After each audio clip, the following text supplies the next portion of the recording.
So, first of all, sir, how are you holding up during the quarantine? Well, I'm breathing and I'm not in jail, but the day's not over yet. So far, so good.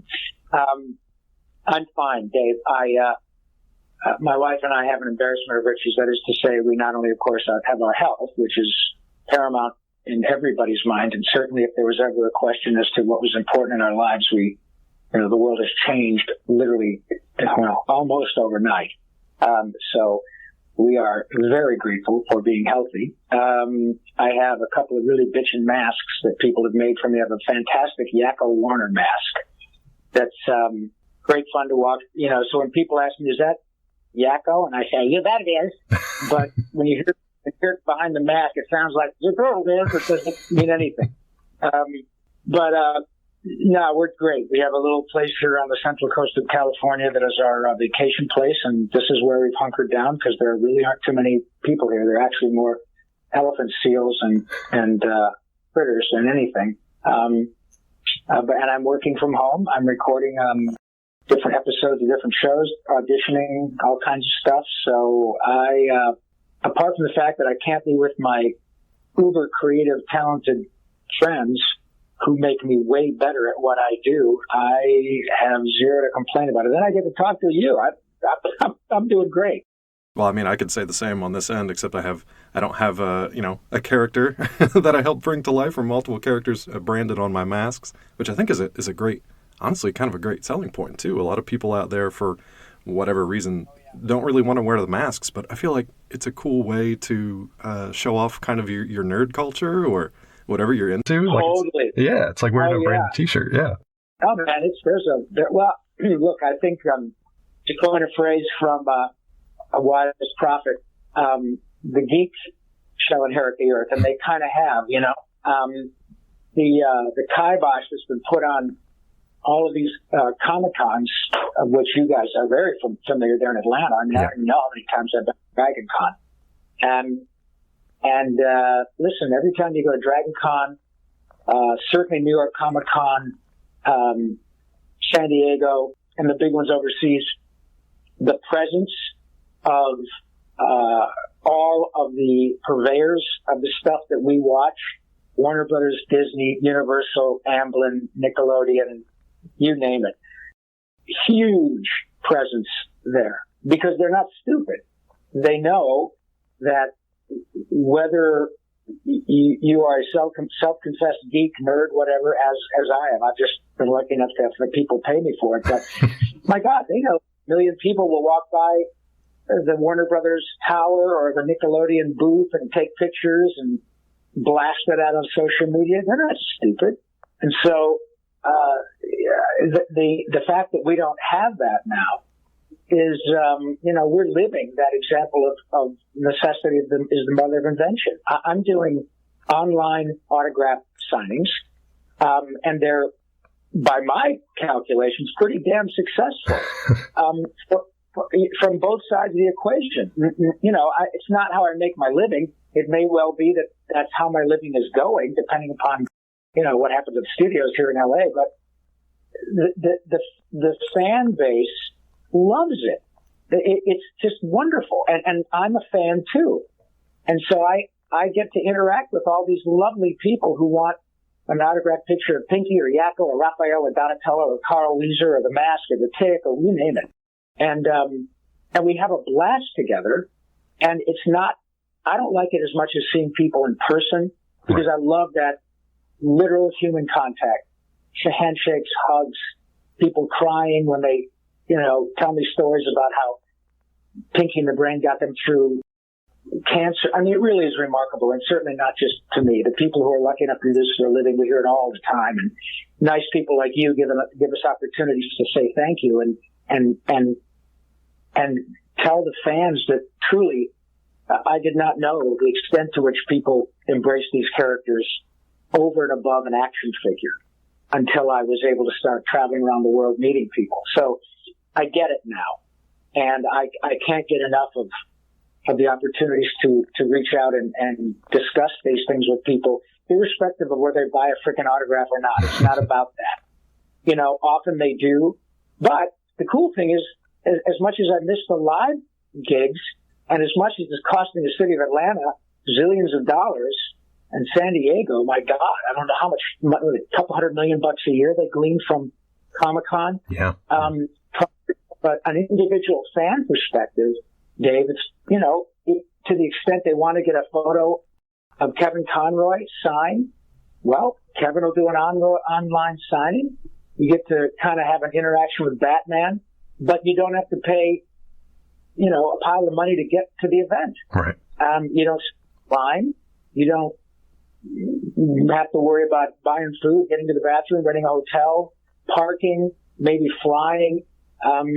So there's a trade-off, and it's a fair enough, I think, financial one, because you're not paying for something you don't get, and in lieu of that wonderful physical interaction with literally speaking to people in front of them and watching what happens to them and say, "Narf, it's the coolest thing in the world." It's like what you're doing right now. It's almost chemical. You can't help it. Right. And I love that. And again, it's not just me, but so if the trade-off is that we get to do this online while we figure out how to get back up, then I'm all in. And I am so grateful to have people like you and social media to try to pour gas on that fire, because it just keeps everybody happy. It's not about a few bucks. It's about the joy that it brings to people. And so many folks rely upon, especially when they don't have a way to make money. They're like, look, I got to find a way to get through this. It's nuts. And so whether it's watching The Office or Pinky and the Brain or Ricky Gervais, man, I am understanding how important this is. And thank you again for giving me the platform. Absolutely. Thank you for your time. And I mean, all the ways that you mentioned are just some of the ways that we're seeing how this pandemic is changing. It's changing commerce. It's changing fandom. It's changing just kind of like everything that we were used to doing on a daily basis. But, and that story hasn't been written yet. We don't know what that's going to look like in the future. But for you, from maybe a professional or production side, how has your day-to-day changed much at all from this? Or is it still kind of somewhat business as usual? Well, it's as I said, I really am. I won the lottery, honestly, because I have the kind of job, as much as don't get me wrong, I'm beyond humbled and flattered when anybody makes a fuss over Rob Paulsen, the actor. But we're talking not because of me. We're talking because I have had a part, an important part, but still, I don't draw them and I don't like them. But I've had an important part in helping to create arguably half a dozen iconic characters. And I know I can say that with relative confidence with respect to Yakko, Pinky, Raphael, and Donatello, and maybe even Carl Wheezer.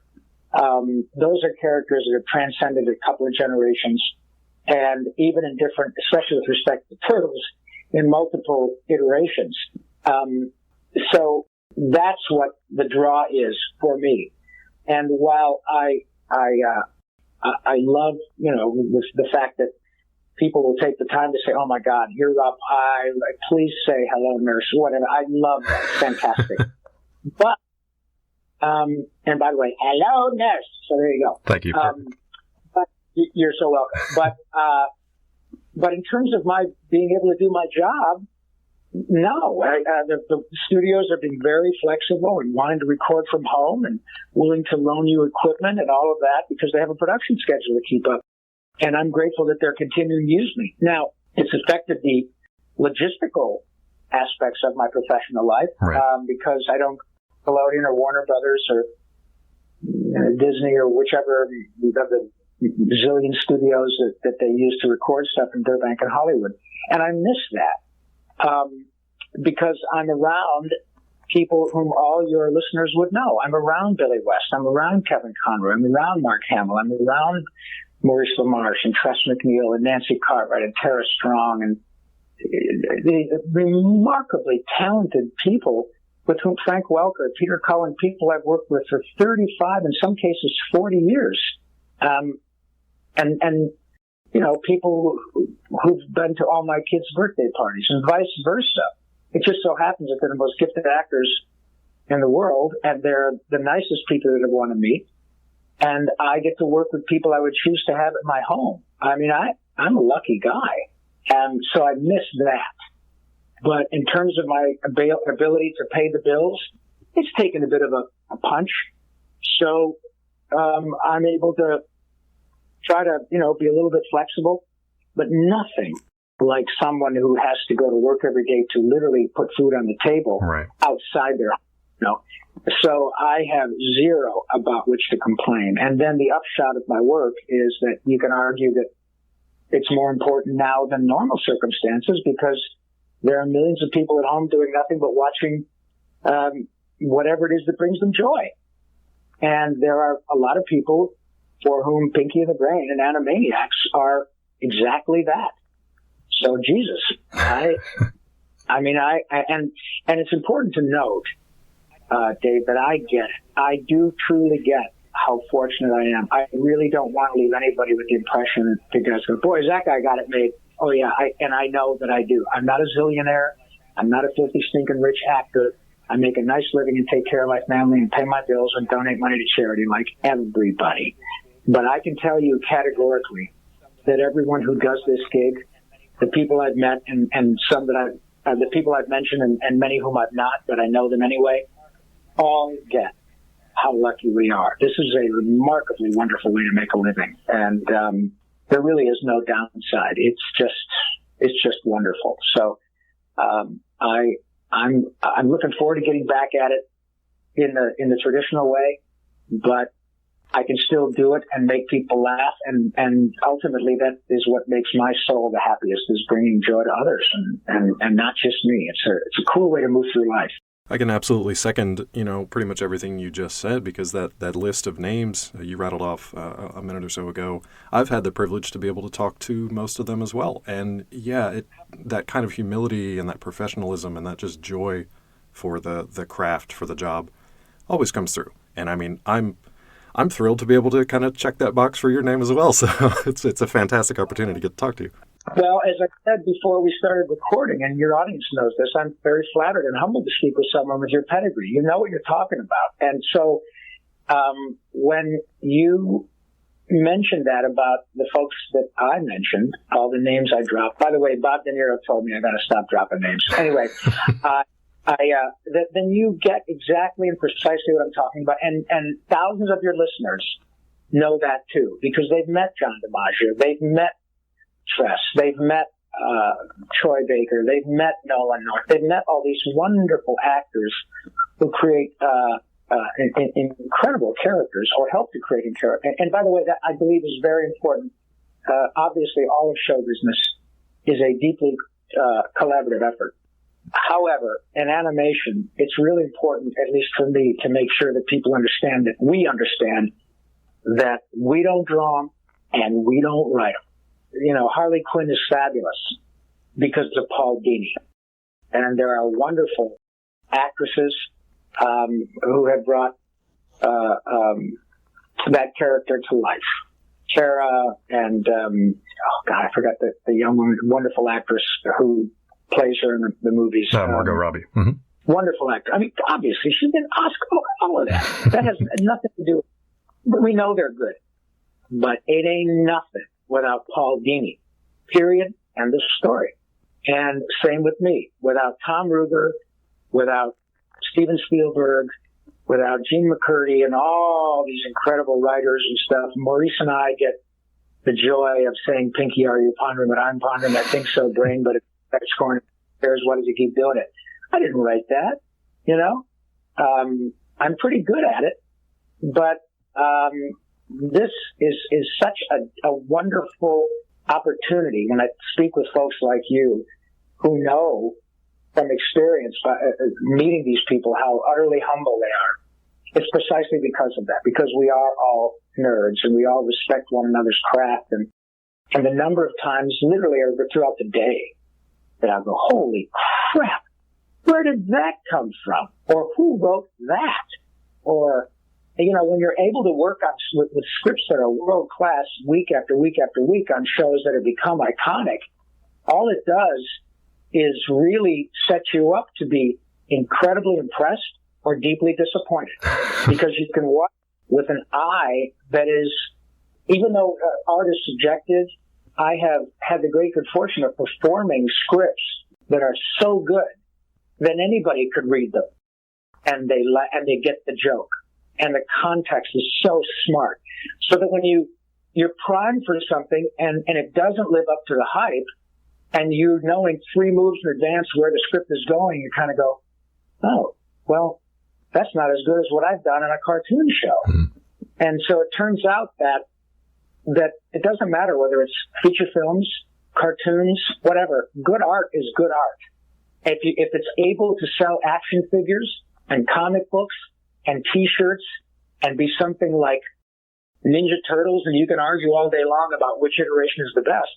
But let me tell you something, man. There are very few franchises in any world that have done so much to bring so much joy, but also bring so much cash to people as Ninja Turtles. That's incredible when something ticks every box. And then Pinky and the Brain at Animaniacs, the king of Hollywood, 25 years later says, hey, Rob, Tress, Maurice, Jess, you want to do this again? Are you kidding me? Steven Spielberg wants to do this again. And those are shows that have not really sold a lot of merchandise compared to Ninja Turtles. Right. But they're shows that are for the sake of the art. They're incredibly talented, entertaining, funny, thoughtful, smart. The music is mind-blowing, and it transcends generations. And Steven Spielberg wants to do it again at, 72 or 73 years old. So it's not just about movie stars and selling action figures. It's about the content. And whether it's Schindler's List or Pinky and the Brain, both of them are featured in Steven Spielberg's biography. So what does that tell you about how Steven feels about his respective art forms? It's good stuff is good stuff. And to be part of it is beyond thrilling. And that's got to be a pretty easy yes when Steven Spielberg calls you up and says, would you like to do blank, whether it's a reboot or not? It's a pretty easy yes. Oh, Dave, and again, I was perfectly cast as Yakko because I haven't shut up for 30 minutes. But you are absolutely right. I don't know if you had the pleasure of interviewing Mr. Spielberg, but he's a delightful man.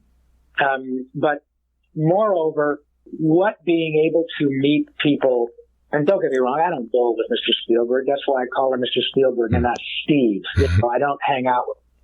But I've worked with him a lot on Tiny Toons, Amazing Stories, E.T., Animaniacs, Pinky and the Brain, and now we're doing it again. Okay.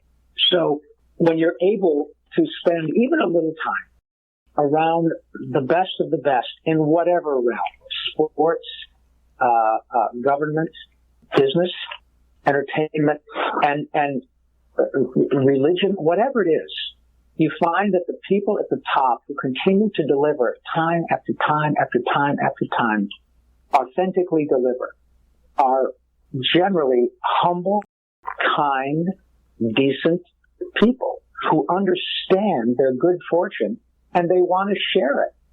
And often they want to share it by giving someone like me a shot, or someone, like a young director or cinematographer or political upstart, a shot, because they see part of their genius is seeing that genius in other people. And they do things like they don't micromanage. Part of Mr. Spielberg's genius, I submit, and again, I don't hang with him every day, is knowing who to hire and turning them loose and allowing them to find their genius.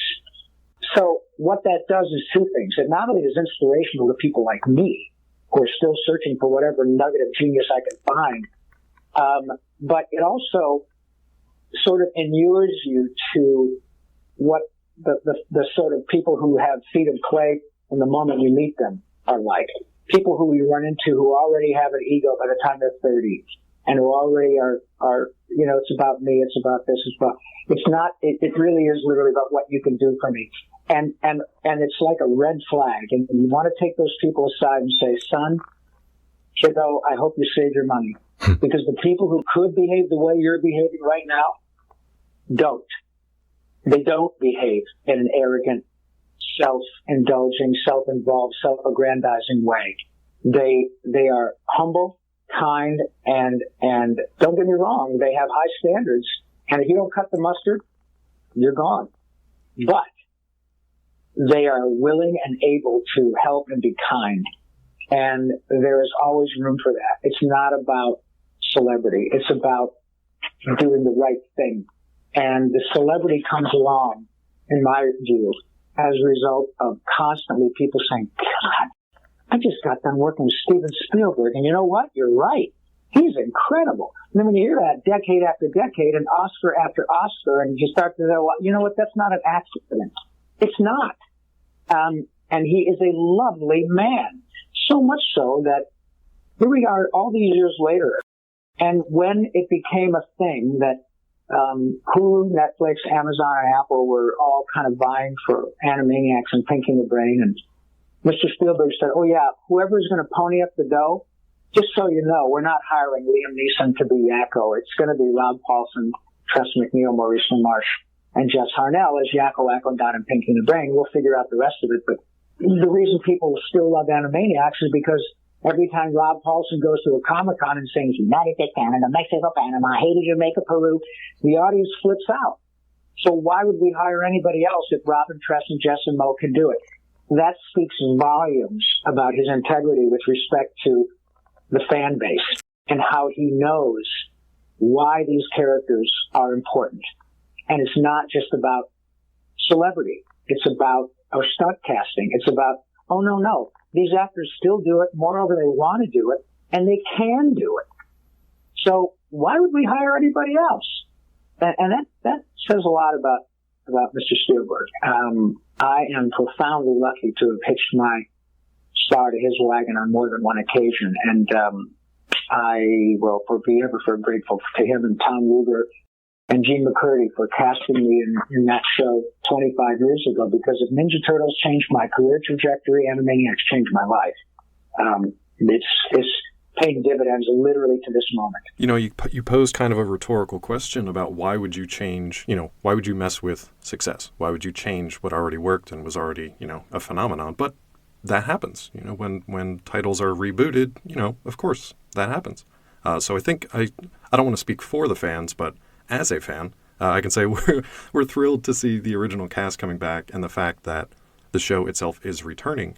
But speaking of kind of a nuts and bolts questions with that, where are you with Animaniacs, if you can talk about it? If you can talk about where you are in production, or if everything's kind of on track still for the release later this year? Well, thank you for asking, and thank you for your kind words.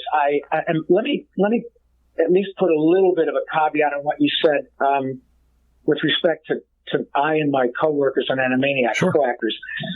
Certainly, we have a unique circumstance, and I think Mr. Spielberg and Warner Brothers and Amblin and Hulu, it is going to be on Hulu this fall, know that, because obviously Tress MacNeille, who's Dot, Jess Harnell, Wacko, Maurice LaMarche, who's the Brain, and yours truly, who's Yakko and Pinky, are 25 years older. Mm-hmm.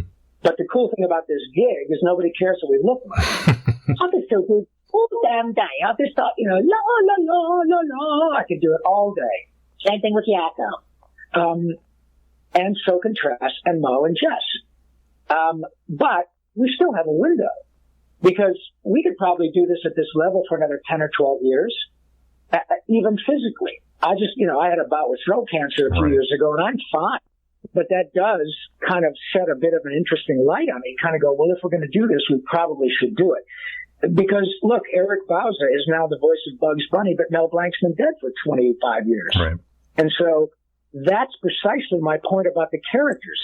When you have characters that are iconic, we have a wonderful window of opportunity to do it with the original cast.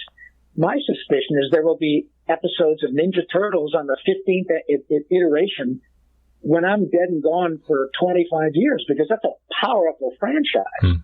Probably SpongeBob too. Maybe Animaniacs, maybe Pinky and the Brain. But right now, we have a unique opportunity. So it doesn't always have to be done with the original cast. Because it can't be. It's impossible. But Space Jam had nothing to do with Mel Blanc, and people loved it. Okay? So I get that. That's why having all the original cast involved in this reboot is very unique. Very, very unique. And Mr. Spielberg, because he's no spring chicken either. But, we have a very unique circumstance. Okay. Now then, that's the only thing that makes this even more unique, because it really is like getting the band back together with the original players. And we don't have to worry that nobody can fit in their original jumpsuits, if you know what I'm saying. Okay. But in terms of where we are on the production schedule, we've recorded a whole bunch of episodes. They are in post-production.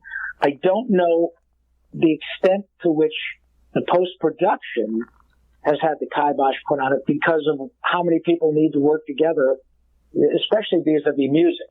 I know that we're still using a full orchestra, again, because we can.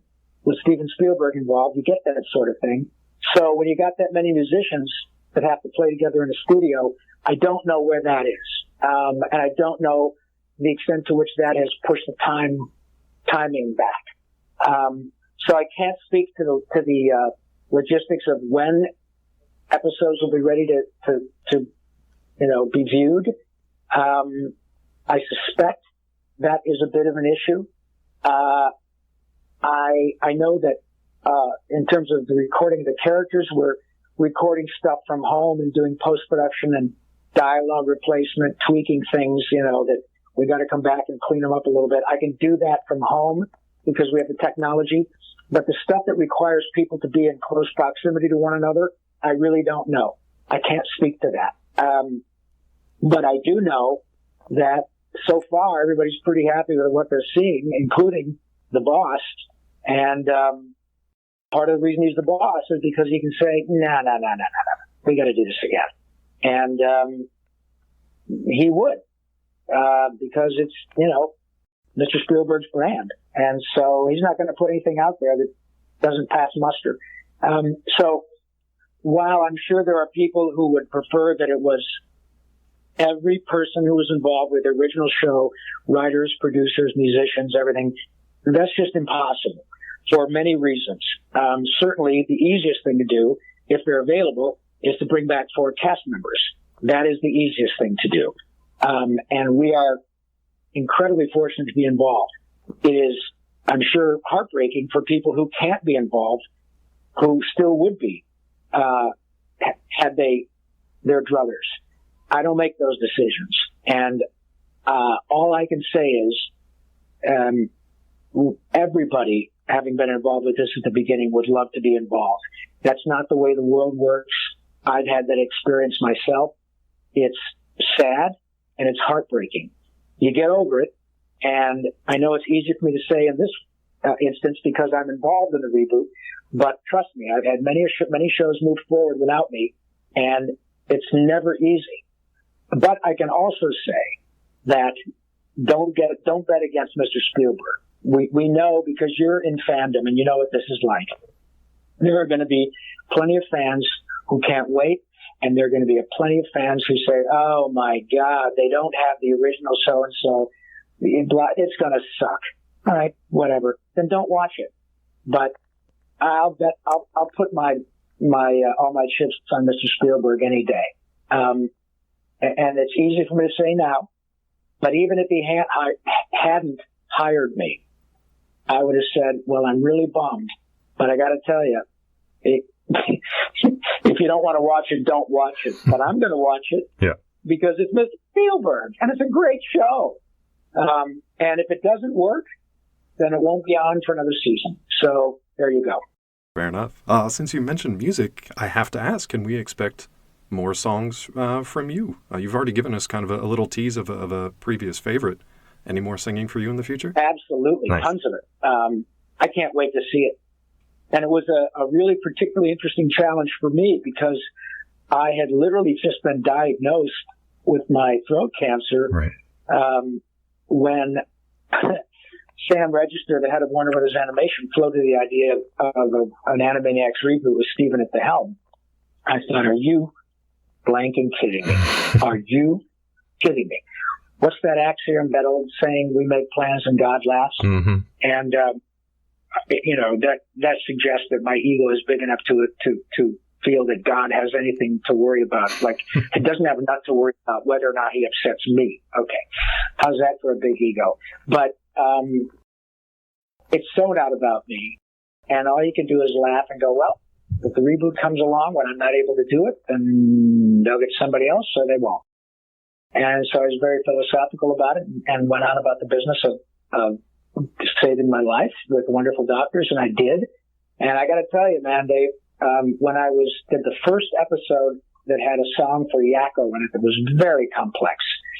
People can say what they want about animated music, but we look at Carl Stalling and Milt Franklin and the late Richard Stone and the music that Randy Rogel and others wrote for Animaniacs, that a lot of it I got to sing. It's pretty goddamn complex music. And no different in the new version. I got done singing the first thing that was all over the musical map. And it was smart and funny and complicated and mind-blowing. And I sat there and took a breath, and I said to the people on this side of the glass, please indulge me, if you will, this moment, because I sung something that I didn't know I could do 6 months ago. And as far as I can tell, nobody's had a problem with the way I sound. And they said, no, we're ready to move on. And I said, well, that's a really big deal for me, because I had, 7 weeks of daily radiation and chemotherapy, and I didn't know if I'd be able to speak, let alone sing, much less in character. And that was a big deal for me. So, yeah, the music is, they didn't pull any punches just so they could make sure that it wasn't too tough for poor little Rob. It's not about that. It's about being authentic to the character. And if I couldn't do it, they'd have replaced me. And they should have. So people were concerned and very empathic and very loving, but they didn't lower the bar. And they shouldn't have. Shit happens. And whether it's me or someone else, the bar should not be lowered. And they didn't. And I was able, thank God, to deliver. And the moment I can't is the moment that I shouldn't be involved. It's bigger than me, and that's not. It's always bigger than me. It should be, man. Well, I definitely want to talk more about your experience singing and Animaniacs in concert, the kind of roadshow that you guys have done too. But I want to pivot quickly into your battle with cancer and the positive results that you were able to kind of bring out of that. For a lot of people, that's kind of like, it's very difficult to find positivity in those situations. But you, this year, not only cancer survivor, you're also the 2020 spokesperson for the Head and Neck Cancer Alliance and the Oral Head and Neck Cancer Awareness Program. So can you talk a little bit about maybe your experience and then also being able to turn that into a positive experience for fellow survivors or even just yourself? Well, thank you, firstly, Dave, for bringing that up. I really appreciate it, and to the extent that sometimes people don't bring it up, and that's fine. I'm the sum total of all my experiences thus far, so that's one of them, and it's an important one, and I appreciate you bringing it up. Not everybody does, and I have no problem with that. But since you did, or rather I did, but you were kind enough to embellish. I had a battle with metastatic throat cancer. It had spread from a tumor in the base of my tongue in my throat to a lymph node in my neck. And I am fine. It took a pile of radiation and chemo to get me through it. It beat the living Christ out of me. Yeah. But it does to everybody. And I have to say that never once did anything happen to me that the doctors did not say would happen. I asked for the truth. I asked for the straight dope, and they gave it to me. And when I was really going, oh my God, I'm not ready for this, it was exactly what they told me. They just said, you're not going to believe it, but it's going to get tough, but you will get through it. You're going to think you can't, but you will. And they were right, and I did. However, the important thing, and what got me this wonderful opportunity to be the 2020 spokestune for the Head and Neck Cancer Alliance is, I think because of what I do for a living, and because I was able to get through it at an older age. When I was diagnosed, I was already 59 years old. Mm-hmm. And so even if the doctors had said to me, all right, man, we're going to keep you comfortable, but you're on your way out. And Dave, you know, right now, there are people listening to this who know precisely what I'm talking about. Maybe you even do, who are in their own circumstance or have people they love who've literally gotten that message that, yeah, you've got this glioblastoma on your brain. We're going to take it out. But it's going to come back. And we're going to keep you really comfortable. But you got maybe 2 years if you're lucky. Now, will some people beat that? Yeah. But most of the time, people know what they're talking about. And they don't. Or, you know, it's stage 5 or stage 4 pancreatic or ovarian and presented very late, and they're done. Okay. That's not what they told me. They said, you're going to be fine. We can cure you. We're not talking about remission. We're talking about a cure. You have about a 75% chance of cure, which is always great odds. But before we cure you, we almost have to kill you. It's brutal for obvious reasons. Your throat, your mouth, all that. Can't eat, can't swallow. It's rough. But they were right. I'm through it. Rob 2.0 is different in many ways. I lost 50 pounds. I've gained 20 of it back. I don't look even close to the way I used to look. I don't consume food the same way. I don't taste food the same way. I don't crave food. Everything is, a lot of it is different. But there are also things that are different that are much better. I don't have a silver lining in my story. I have a platinum lining rather. Because of what I do for a living, long before I was diagnosed, I had hundreds of children and parents and loved ones who have found solace in Raphael, Carl, Pinky, Yakko, you name it. And I would get calls from child life specialists, hospitals, doctors, parents from all over the country. And again, not just me, all of us who do this that want to talk to these characters. And they don't care that it's Rob Paulsen. They just care that their little boy or little girl is talking to Raphael or Yakko. That's all they want to know. And often these parents would work this out, knowing that their children weren't going to make it, knowing their kids were on their way out. But they just, by God, wanted to talk to Raphael. Are you kidding me? I mean, it blew my mind when it was happening. My son is now grown and married and healthy and happy and all of that. Okay, so what happened when people started finding out about my experiences, these parents would start to keep in touch with me. They would start to get back in touch with me and say, Rob, hi, you don't remember me, but you spoke to my little boy, Ian, or you spoke to my little girl, Stephanie, and you will never know. I still have the pictures of her talking to Yakko on the phone when she was 8. She made it to 11, and she's been gone for, 15 years now, but you need to know, et cetera, ... Okay. Well, I did know that, but I didn't know the extent to which these characters stayed with the people who love these children for decades. And then I would start to meet them at conventions and all of that. So I have a story now about the power of joy and kindness and love that come from the most unexpected places, because I have my own anecdotal experience for decades of it, and it got me through my 6 months in the cancer cage. And now I get to go on shows like the nice folks like you and talk to, God, I've been on shows, roundtables about head and neck cancers with folks from the CDC and the world-class oral surgeons and head and neck surgeons, oropharyngeal surgeons, who have to dissect people's throats and put them back together and move it and learn how to help these people live their lives. And I can give first-hand experience about what it's like. And there are folks who will actually pay attention to me because of what I do for a living. Right. And it was that kind of cancer. So, man, I am here to tell you that I get it. And I get the power of joy. I get the power of humor and laughter.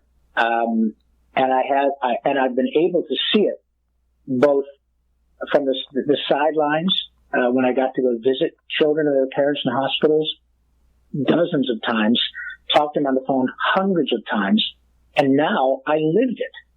And we had experiences when Maurice LaMarche and I'd be having my chemotherapy, and Mo would come out to hang out with me, and before you knew it, people around the whole chemotherapy, area where there are 20 people in chairs, doctors, nurses, healthcare professionals, found out that Pinky and the frickin' brain were there.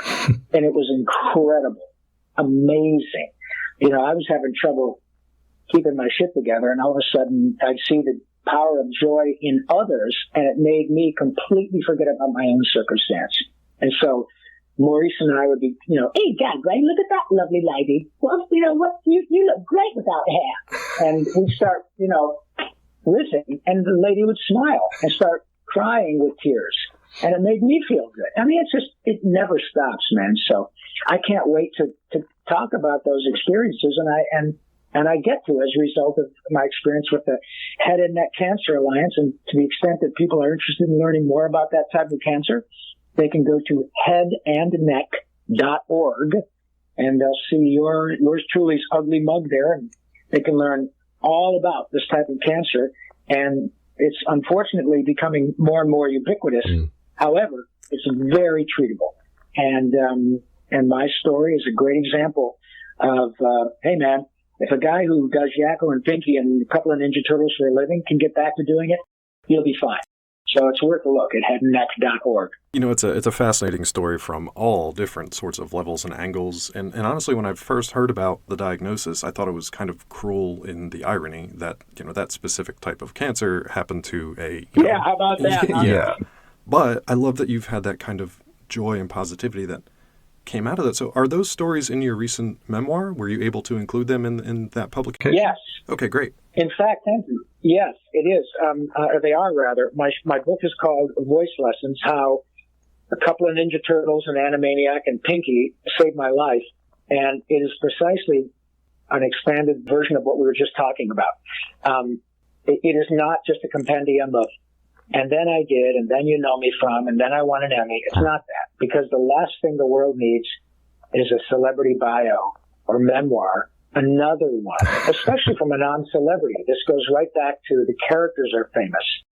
I'm important, but I'm not, it's not all about me. But the stories of joy and laughter and strength and courage and empathy that have come as a direct result of these characters that I've been involved with, and how they help me through my time dealing with cancer, and how they can do nothing but help people in the future. At the very least, they bring joy. And at the most, they literally help people save their lives. Right. Whether it's repairing a relationship with a parent and finding out that the only thing they bonded over was Animaniacs. And I hear that stuff. Or my mother died of ovarian cancer, and I got to tell you, man, for 6 months, she was hanging on, and every damn day we watched Pinky and the Brain, and it made her laugh every day until she couldn't help do it anymore. I mean, I hear that all the time. And again, not just me, Simpsons, SpongeBob, Daffy, and Mickey, whatever. It's crazy.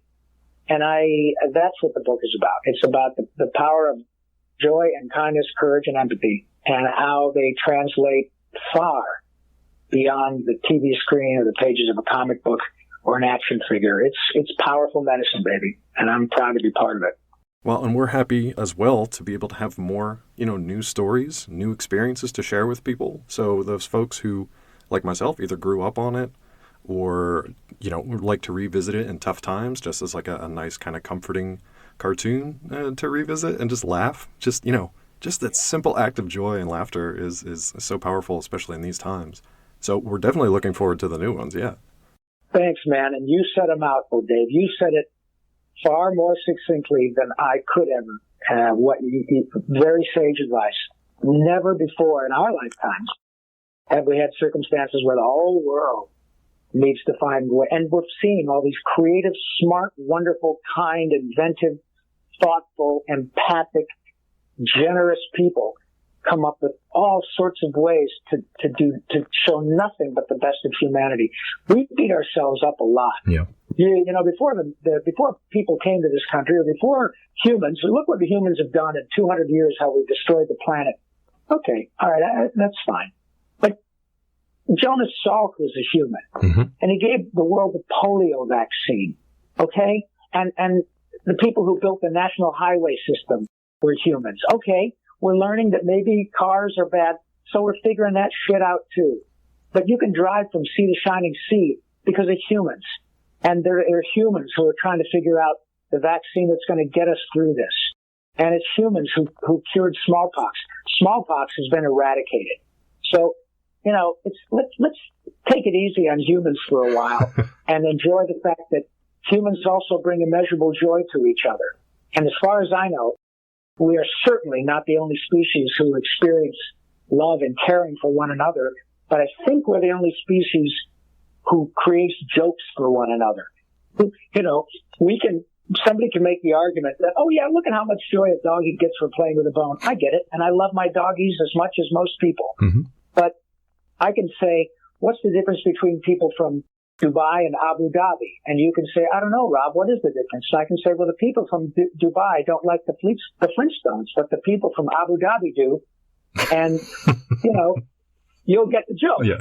And I love that about the human animal. So at the very time that we are seeing that pulling back from driving is really having a glorious effect on the atmosphere. And I love that. So let's learn and move forward and find other ways to move about and take advantage of our freedom when it's back to whatever it's going to be, but also to applaud the people who are coming up with new ways to allow us to stay connected. You're doing it right now. Yeah. And I love that. I'm sitting out here on the Central Coast watching these birds fly through this crystal clear sky, and the ocean is out the other window. And at the same moment, I can turn on the TV and see the latest technology that's helping us to try to find a way so we can go hug our grandkids. Isn't that cool? That's pretty cool. It's pretty wonderful, yeah. So, anyway, that's my story, and I'm sticking to it. And as far as I'm concerned, laughter is the best medicine, because the cool thing is you can't OD and the refills are free. That's true. And I love that about laughter. Yeah. I think the same thing could be applied to music as well. And I definitely want to revisit. Absolutely. I want to revisit your plans, and I don't know if they've been kind of derailed or sidetracked for the moment, but you had Animaniacs in concert was sort of a road show celebration where you were going to go out and perform. What's the status of Animaniacs in concert? Is that something that's completed, ongoing, tabled for the future? What's the deal there? Yes, I think kind of the latter. Literally, while you and I were talking, I got a phone call from Randy Rogel, and Randy is the gentleman who wrote Tunisia, Morocco, Uganda, Angola, Zimbabwe, Djibouti, Botswana, that song, the countries of the world, and it's a great big universe, and we're all really puny. We're just tiny little specks about the size of Mickey Rooney. That's Randy. And the states and the multiplication and all those songs. Randy is the real genius of the bunch, and he and I had a lovely deal with Warner Brothers by which we were able to take the music of Animaniacs and perform it around the country, and we have been. We've done dozens of dates. We had many dates booked throughout the year, all of which have been postponed. Right. And Randy's writing music for the new show, too. But, yes, it is incredibly wonderful, and folks can go to animaniacsinconcert.com and check out videos of what we do, both with just Randy and me in a piano, or Randy and me in an 80-piece orchestra. It's absolutely glorious. It's like Bugs on Broadway, only if you had Carl Stalling and Mel Blanc doing it. And it's pretty cool to see the people who wrote and performed it. And it's the coolest. It's the coolest for Randy and me. We're blown away at the way people come out and love these songs, and they know every goddamn one of them. It's a blast to watch it. It's just wonderful to see it. And they sing along, and they know all the countries. It's just cool. So, yeah, the shows are put on hold, but we're all hopeful that we can get back to doing it. And we have, as I said, it's important to note that I said postponed, right, not canceled. Right.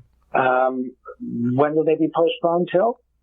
Who knows? Yeah. But there are far more important things going on than whether or not we go and do this live right now. But that's the cool thing about streaming live streaming platforms like Hulu. You're going to get to literally be able to watch your favorite episode from 25 years ago, and then in the next 10 seconds, click on a brand new episode you've never seen with literally the same people doing Yakko, Wacko, and Dot. That's incredible that we have that technology and we can still do it. And just as a side note, on a personal note from me, as soon as you started singing those songs, I unearthed a memory I haven't thought of in probably 25 years, which was my first mixtape, or mix CD as it was, from a girl in school, was the Animaniacs soundtrack. So that was an unexpected nostalgia trip for me. Yeah. Isn't that something? Yeah. Just that. Here you and I are. I've never had the great good fortune of meeting you in person. I'm looking forward to that one day. But we had this wonderful conversation that you've been kind enough to initiate. And literally, you have gotten the same experience that I've witnessed firsthand thousands of times. And it is never anything less than miraculous to me, but it is singularly unique to you. Isn't that something? That's something indeed. That your experience is unlike anyone else's personally, yet I see it over and over again, and it is always glorious. It is never double negative, never not wonderful, but it's singularly unique to you. You're the one that got the mixtape. You're the one that had that feeling. You're the one that might even remember what you ate that day because it gets so firmly involved in your psyche and deeply embedded. And there are millions of things that happen to you in that year of your life.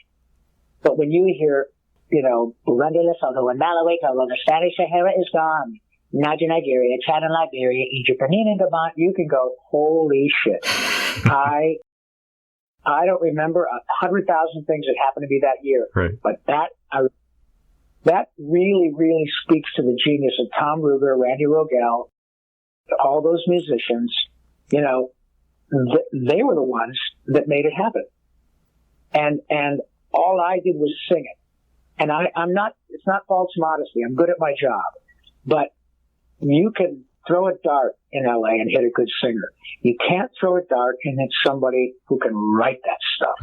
And so the genius of Tom Ruger to produce it, Steven Spielberg to co-produce it, Randy Rogel to write it. And then you get to hear it 20 odd years ago, and 25 years later, you're talking to some knucklehead who sang it, and you go, boom, hits you back. Isn't that astonishing that what that does? So you're painting the picture for me. You're validating what I've been talking about for 45 minutes, and that the power of that is nothing short of astonishing. And you're giving credence to my argument. It's amazing. It is. And what I love about that even more is not just, from my own personal standpoint, but now new generations, millions of viewers out there everywhere will get to share new experiences. So before I run out of time with you today, when you went kind of back to the booth, when you went back to read those scripts and those songs, what was that feeling like? Was it just like picking up right where you left off, or did it take some time to sort of roll into that? Well, it was. In fact, there's a passage in my book where I talked to Tress when we were doing the original Animaniacs, and we had one of those days where we had a huge cast for, I think, 2 different episodes, and they were all in the booth at the same time, chairs behind one another. We would kind of play musical chairs as it was time to get to them. But it was the best of the best. It was Tress, Jess, Maurice, Frank Welker, Billy West, Jim Cummings, whom you guys know primarily as Winnie the Pooh and Tigger and the Tasmanian Devil and Darkwing. This particular moment, he was Warner Brothers. It was, I don't even remember. I think in this case, Dick Clark and Ed McMahon were on an episode, and we were all there at the same time. It was mind-blowing.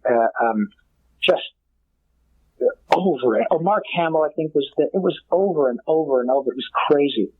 And I remember looking at Tress, and I said, and I've known Tress since she's been a cocktail waitress. I've known Tress for 40 years, and Tress is now the preeminent voice actress in the history of Hollywood. Period. End of story. Done 6 episodes episodes of The Simpsons alone, let alone Dot and Babs and Daisy Duck and Mom on Future. I mean, forget it. Go to the IMDb of Tress MacNeille will blow your mind. So I've known since she was a cocktail waitress. And I sat there holding her hand going, honey, take a picture of this, because this, unless you're on The Simpsons, with what we do, this is as good as it gets. Steven Spielberg, Tom Ruger, everybody's won Emmys. We've got the best of the best musicians, best writers, best everything. And unless you're, that it just don't get no better. Cut to 25, 26 years later, we the first episode of Animaniacs in this new realm, with all this new technology, streaming services, all this technology was not even part of the landscape when we did the old batch. And in the book, and it's the truth, I said, I was wrong. It actually can get better. There's a great old love song called The Second Time Around. And one of the lyrics is, love is lovelier the second time around. It's kind of like what it basically says is you're through all the crap and you know what you want and you recognize it in yourself, in the other person. And it's just lovelier the second time around. And I can say categorically, it is. It's like there's part of it that's not the same. It's different, but it doesn't necessarily have to be worse. But to be able to get back in the saddle with that group of actors and the young writers who were inspired by the shows we did have now found their way to The Tonight Show, to Stephen Colbert's writing crew, to Saturday Night Live's writer's room. The fact is that if Maurice LaMarche and I walked into the writer's room at SNL and started riffing as Pinky and the Brain, every one of those writers would lose their shit. Because part of what informed them was Pinky and the Brain. Right. I know that. And that's not hyperbole. And again, I didn't write it, but you see my point. So after what we know, and you can find Yakko's World in several permutations on YouTube, just one that I sang probably has 25 or 30 million views. What does that tell you? And okay, that's a lot. And so to be in the seat again, next to Tress and Jess and Maurice, and look around and go, wow, we're a little bit grayer. But as soon as we open our mouths, the people in the booth who were in grade school when we did this the first time start to weep. They start to shake and cry on the other side of the glass. And that absolutely happened. And it's mind-blowing to see the people who wrote these new episodes start to shake and get a little tearful when they hear Pinky and the Brain reading their words. Because they thought, holy shit, I know exactly what happened to me when that girlfriend made that mixtape for me. And you know what happened. And so I get to see it. I'm a lucky man, dude. And I'm the opportunity to share all these really wonderful thoughts with you and your audience. So thank you so much. From the Water Tower, you get free tickets for the rest of your life, unless, of course, you're arrested walking on the lot, then you're on your own. Well, look, I could talk to you and your various characters all day, I'm sure, but since I'm almost out of time with you today, I want to give you a chance to tease any other upcoming projects you may be working on. It kind of blew my mind that you said you're still doing auditions. I feel like you could just say your name and people will be like, buddy. Here's your part. But so what else are you currently working on? That happens too, but I get it, man. Look, if I were recognizable, it'd probably be different, but it isn't. There's always a cachet about celebrity, and that's the way it goes. I can take a punch. But I'm working on a lot of stuff. I've got a podcast called Talking Tunes, and we're rebooting that. Nice. Stay tuned. The people that are interested in following me for all these projects, because I generally blast them out when they come to fruition. We live under the cloud of NDAs these days, as you know, for obvious reasons. The competition is so intense. And by the time a new project gets to market, quote unquote, video game, animated project, podcast, whatever, we got to people protect their investments. And I understand that. The best way to keep in touch and know what's coming vis-a-vis yours truly is follow me on Twitter, and I'm at Yakko Pinky. all one word, YAKKOPINKY, all lowercase. Instagram is Rob_Paulsen, all lowercase, Paulsen. And on Facebook, Rob Paulsen, voice actor. I'll probably be on TikTok one of these days, whatever the hell that is. But that's the best way to follow me. And I am very active social media-wise to let people know about this stuff. And I'm always there. I do signings online. I have one coming up with the original 4 Teenage Mutant Ninja Turtles: Townsend, Coleman, Michelangelo, Barry Gordon, Donatello, Cam Clark, Leonardo, and yours truly, Rob Paulsen, Raphael. That's cool. All 4 of us are going to be doing a signing. So check out my, that's going to be 2 weeks from last Saturday, whatever that is. But whenever this is going out, if people would check me out on social media, there will be a live signing on Instagram. That's how we'll be blasting it out there, but it's with a company called Instagraph, Graph, and they do it via Instagram. But a lot of people out there love the old school Ninja Turtles. So there will be a really sort of fun COVID con, if you will, with the original OG TMNT. Keep an eye on my social media. That'll be out there in the next couple of weeks. But I'm always letting folks know, because I'm very grateful that people stay in touch.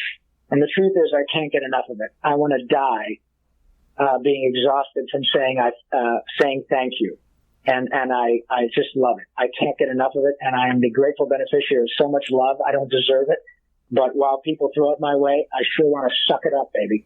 So thanks a lot for giving me the shot, Dave. Well, thank you so much for carving out some time for us today. And my last question to you, you've shared a ton of positivity today, but specifically for folks out there who may be struggling with quarantine, with all the other pressures that come with it, do you maybe have a brief message for your fans out there who maybe just need a smile or a good word? Yes. And I touched on it earlier, and I really do live by this axiom. I appropriated from Reader's Digest when I was a kid. They have a thing in their magazine where there was jokes at the end of each little magazine. It was laughter's the best medicine, and I appropriated that and added my own. It's laughter is the best medicine. The cool thing is you can't OD and the refills are free, and that is absolutely the gospel truth. I had chemotherapy and radiation that killed the cancer, but it was the laughter that got me through the pain. It was the laughter that got me through the constant days of dry heaves. It was the laughter that got me through not being able to eat for a month. It was that same stuff that's gotten people through much worse than I. So I tell people, my prescription from Dr. Rob is to laugh from your soul every day. And there are no limit. There's no limit on the prescription. Try to find a way, whatever it is that brings you joy and laughter, to do it till it hurts, from your soul. And you know what that means, the kind of laughter that makes you cry, the kind of laughter that makes you can't get your breath. If you can find a way to incorporate that into your daily life, folks, you'll find, as the song says, Charlie Chaplin said it many decades ago, a lot better than I could. You'll find that life's worthwhile if you'll just smile. And there are a lot of ways to get that. So please avail yourself of impossibly innumerable ways of finding joy. It's there. And it's often much closer than you suspect. And like love, comes from the most unexpected places. Sometimes even from the stupid mouse. No. Very well said, all of you. So thank you very much again for your time today. Best of luck with the Animaniacs rollout as we get closer to that release. And on a more personal note, all the best to you and yours. And thank you so much again. I really do appreciate it. Not at all, Dave. It was utterly my privilege. I worked really hard for this privilege, and thank you for giving me an opportunity. You take good care of yourself too, my friend.